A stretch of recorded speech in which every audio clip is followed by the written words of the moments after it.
नाज़रीन, हमारे साथ मौजूद हैं मारूफ कारोबारी शख्सियत के एम छाबड़ी साहब।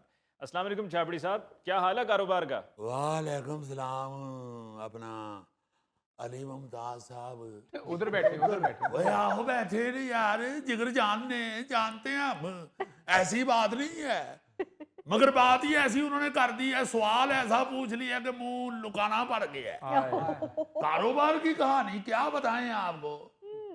कारोबार की कहानी तो मेरी जान दो लफ्जों में तीत कचूर हो जाती है, सिर्फ दो लफ्जों में। ये कोई इमरान डाइजेस्ट थोड़ा है जिसे सुनाने के लिए हमें 2 घंटे चाहिए, या ये कोई मुजीबुर रहमान शामी साहब का कालम थोड़ा है जिसे क्वार्टर पेज चाहिए ना। 2 लफ्ज खत्म। कारोबार की कहानी तो इतनी सी है, पहला लफ्ज है बेड़े, दूसरा लफ्ज है गरक। ओ खुदा दा ना जे इस तरह ना क्या करो छाबड़ी साहब, किते सच्ची मुची ना हो जान। ओ मेरी जान, मैं को बादुआएं नहीं सुनने के लिए आया हुआ। ये 2 लफ्ज कहने का हक हासिल है कारोबारी बंदे को। और जिस तरह वो क्या कहते हैं, गूंगे दी रमज नू गूंगा ही जाने, इस तरह कारोबार की रमज को कारोबारी जाने। सच्ची बात तो ये है कि हर तरफ वैसे तो चटियाई है, मगर खास तौर पे जब आप कारोबार की तरफ नजरें फोकस करते हैं तो नजर आ रहा है बेड़े गरक। ये कारोबार ਨੂੰ ਤੁਸੀਂ ਕਿਉਂ ਕਹਿੰਦੇ ਹੋ ਬੇੜੇ ਗਰਕ? ਕੋਈ ਸਮੁੰਦਰ 'ਚ ਕਿਸ਼ਤੀਆਂ ਪਾ ਲੀਆਂ? ओ मेरी जान, ना मेरी दुखदी रग नू छेड़ो, ना छेड़ो। इस वक्त सिवाय चीखो पुकार के और कुछ नहीं मुंह से निकलेगा। छाबड़ी साहब, आपका हक है, आप जो मर्जी कहें, लेकिन हकीकत तो कुछ और बता रही है और उससे ये पता चल रहा है कि हमारी मईशत जो है वो सही समत में गामजन है, और जो हमारी स्टॉक एक्सचेंज है वो तारीख की बुलंद तरीन सतह पे पहुंची हुई है, और हुकूमत जो है वो हर हवाले से ताजिर के साथ ताउन करने को तैयार है। हाँ जी, हुकूमत बुलंद तरीन सतह पर पहुंची हुई है, वहां से सेल्फी ले रही है। वो छड़ दियो इन्हां गल्लां नू। स्टॉक एक्सचेंज बेशक छत वाला पक्का बनी हुई है, मगर उसकी हवा हम तक नहीं पहुंच रही। पता नहीं की कीता ने। ਇਹਦੇ ਇਸੇ ਤਰ੍ਹਾਂ ਹੀ ਜਿਵੇਂ AC 16 ਤੇ ਚਲਾਇਆ ਤੇ ਅੱਗੋਂ ਦੀ ਗ੍ਰਿਲ ਬੰਦ ਏ। ਸਦਕੇ ਜਾਵਾਂ, ਕਾਰੋਬਾਰ ਤੇ ਗੋਗੋ ਨਾਨਾ ਹੋਇਆ ਪਿਆ। ओए हमें एक्सचेंज से क्या, हम तो अपने माल अपनी फैक्ट्री की बात करेंगे ना। जहां आगे आप खुद देख लो, आप खुद सारी फैक्ट्री का चक्कर लगा के आते हुए हाथ मिला के मुझे कहेंगे छाबड़ी बेड़े गरक। और छाबड़ी साहब जाने दे, सुबह शाम आपकी फैक्ट्री से भर भर के ट्रक निकल रहे हैं, फिर भी आप कहते हैं बेड़े गरक। ओए मिठू, ओ तुम कारोबारी जहन के नहीं हो। कारोबार के आप सेंड डाउन आई मीन उतार चढ़ाओ, आई मीन उत्ते थल्ले को नहीं समझते। वो तुम्हें अंदाजा ही नहीं है हम पे क्या बीत जाती है। ये ताजा मिसाल सुन ले फिर सुन के जाई जी। उड़ जाई ना, मैं तेन दस दिया सुन के जाई। ओ मैं कहीं नहीं जाता, सुन के ही जाऊंगा। नहीं, तेरे वर्गे बंदे का एतबार भी नहीं ना हुंदा। वो एक पार्टी ने मुझे सस्ता कपड़ा बेचने की ऑफर की। अच्छा। वो मैंने सोचा चलो यही कुछ बच बचैया हो जाएगा, कुतबंटू मिल जाएंगे, 4 पैसे बच जाएंगे, डूबे बेड़े तर जाएंगे। वो लेकिन बेड़ा तर जाए उस पार्टी का, पेमेंट पहले ले ली और सारा कपड़ा जगह जगह से जंग आलूद, निशान पड़े हुए, सारी शाइनिंग की कपड़े की मरी हुई। शाइनिंग तो कपड़े की ऐसे मरी हुई थी अली मुमताज साहब जी, जैसे किसी बुलबुल का फोन सुन रहे हो, ऊपर से बीवी आ जाए तो खामद की शाइनिंग मर जाती। और अजीब धब्बे। वो मैंने सोचा चलो इसका एक ही हल है, रंग रंगैया कर लेते हैं, फिर इस्तेमाल का सोच लेंगे। सारे माल को हरा टीट कचूर कलर की है, मगर सूखने के बाद वो कहीं से डब खडब्बा, कहीं से हरा, कहीं से नीला, कहीं से फरोजी, कहीं से खट्टे रंग का। और रब जानदा माल ते ध्यान मारे इंज लगा गरीब दे बच्चे वेड़े च बैठे ने। वो अली मुमताज साहब, और करोड़ों रुपए के माल का नाश बच गया है। थान कह रहे थे अब किसको सुनाएंगे इस दर्द का अफसाना।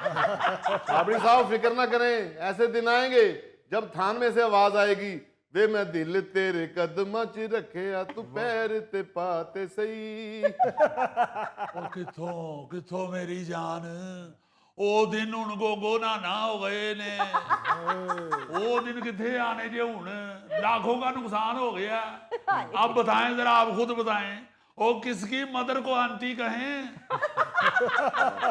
मेरा ख्याल है तुसी मां नू मासी कहना चाह रहे हो। ओए आहो मेरी जान, टीवी पे बैठे हुए हैं, थोड़ी बहुत तो अंग्रेजी बोलने दें। क्या बात। आपने महल जाकर छाबड़ी साहब उनके मुंह पे मारना था। वो लैके गए हैं जी, अगले कहते ने जिस हालत में हमने दिया था उसी हालत में लेके आओ। ओ मैं गया हो की कहने हैं, किनू कहने हैं, किस तरह कहने हैं।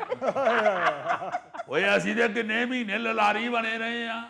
ਆ ਤੁਹਾਡੇ ਡੱਬ ਖੜਪੇ ਮਾਲ ਨੂੰ ਅਸੀਂ ਠੀਕ ਕਰਨਾ ਚਾਹ ਰਹੇ ਸਾਂ, ਉਹਦਾ ਹੋਰ ਸਤਿਆਨਾਸ਼ ਹੋ ਗਿਆ। ਕੀ ਕਰੀਏ? ਅੱਗੋਂ ਕਹਿੰਦੇ ਨਹੀਂ ਜੀ ਇਹ ਤੁਹਾਡੀ ਫੈਕਟਰੀ 'ਚ ਜਾ ਕੇ ਕੋਈ ਨਿਸ਼ਾਨ ਨਿਸ਼ੂਨ ਲੱਗੇ ਨੇ, ਉਦਾਂ ਹੀ ਕਿਤੇ ਜਾ ਕੇ ਚਪਨ ਟੁਸ ਹੋ ਗਿਆ।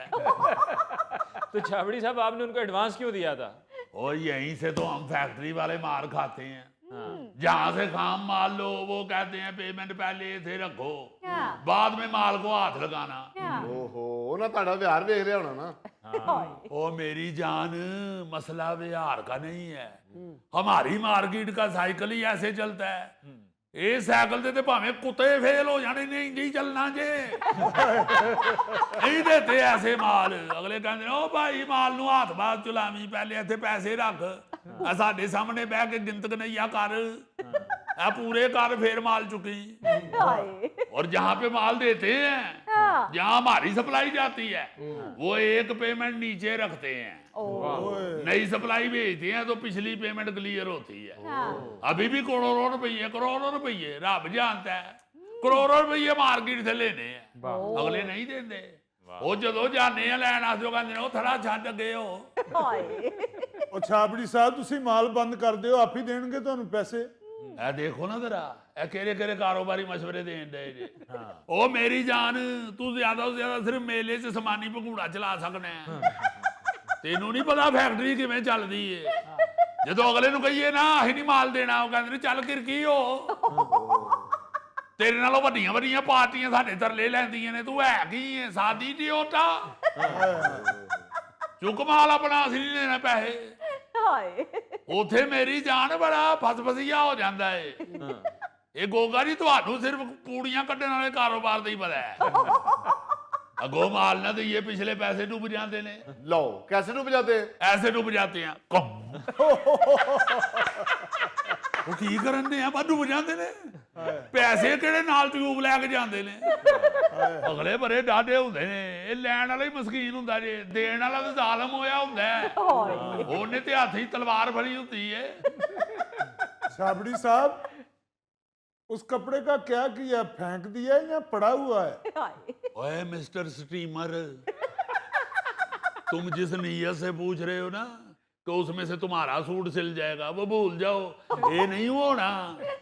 ਅਸੀਂ ਵੀ ਕਾਰੋਬਾਰੀ ਬੰਦੇ ਆ, ਅਸੀਂ ਵੀ ਫਿਰ ਚੁਗਾੜ ਲਾ ਹੀ ਲੈਨੇ ਆ। ਸਾਨੂੰ ਤੇ ਕੋਈ ਜਾਲੀ ਨੋਟ ਦੇ ਜਾਵੇ ਤੇ ਅਸੀਂ ਉਹ ਵੀ ਚਲਾ ਲੈਨੇ ਆ ਰੱਬ ਦੀ ਰਹਿਮਤ ਨਾਲ। Police police police. ਉਹ ਤੇ ਸਾਥ ਲੈ ਪੁਲਿਸ ਨੂੰ, ਅਸੀਂ ਪੁਲਿਸ ਵਾਲਾ ਕੰਮ ਹੀ ਨਹੀਂ ਕਰਦੇ।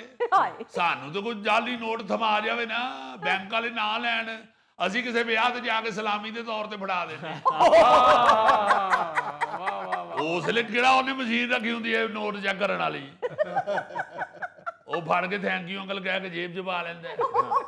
तो छाबड़ी साहब वो इतने ज्यादा खराब कपड़े का किया क्या आपने? ਉਹ ਕਰਨਾ ਕੀ ਹੈ ਮੇਰੀ ਜਾਨ, ਇੱਕ ਸੱਜਣ ਹੈ ਆਪਣਾ ਬੇਲੀ ਜਿਗਰ ਜਾਨ, अच्छा ਉਹ ਪ੍ਰਾਈਵੇਟ ਸਕੂਲ ਚਲਾਉਂਦਾ ਜੇ, ਉਹਦੇ ਨਾਲ ਜਾ ਕੇ ਫਿਰ ਕੰਨ ਨਾਲ ਕੰਨ ਜੋੜਿਆ। ਉਹ ਮੈਂ ਕਿਹਾ ਇਹ ਆਪਣੇ ਸਕੂਲ ਦਾ यूनिफॉर्म बदलो बच्चों का, ਇਹ ਆਮ यूनिफॉर्म ਹੀ ਪਵਾਇਆ ਹੀ ਆ, ਦੇਖ ਨਵਾਂ ਡਿਜ਼ਾਈਨ ਦਾ ਕਪੜਾ ਆਇਆ ਹੀ, ਇਹ ਤੈਨੂੰ ਦੁਨੀਆ ਤੇ ਹੋਰ ਕਿਧਰੋਂ ਨਹੀਂ ਲੱਭਣਾ, ਸਿਰਫ ਛਾਬੜੀ ਕੋਲੋਂ ਲੱਭਣਾ ਹੀ। ਇਹਦਾ यूनिफॉर्म ਸਵਾ ਕੇ ਦੇ। ਹੁਣ ਉਹਦੇ ਬੱਚੇ ਰੰਗੀਨ ਜੇ ਕੁੱਕੜ ਬਣ ਕੇ ਫਿਰਨ ਡਏ ਹੁੰਦੇ। चलें, आपकी छाबड़ी साहब टेंशन तो खत्म होगी ना? ਉਹ ਟੈਨਸ਼ਨ ਤੇ ਡਬਲ ਹੋ ਗਈ ਉਹ ਮੇਰੀ ਜਾਨ। ਉਹਦੀ ਇੱਕ ਬ੍ਰਾਂਚ ਤੇ ਕਪੜਾ ਪੂਰਾ ਹੋ ਗਿਆ, ਹੁਣ ਉਹ ਦੂਜੀ ਬ੍ਰਾਂਚ ਵਾਸਤੇ ਮੰਗ ਰਿਹਾ, ਮੇਰੇ ਕੋਲ ਡਿਜ਼ਾਈਨ ਹੀ ਕੋਈ ਨਹੀਂ।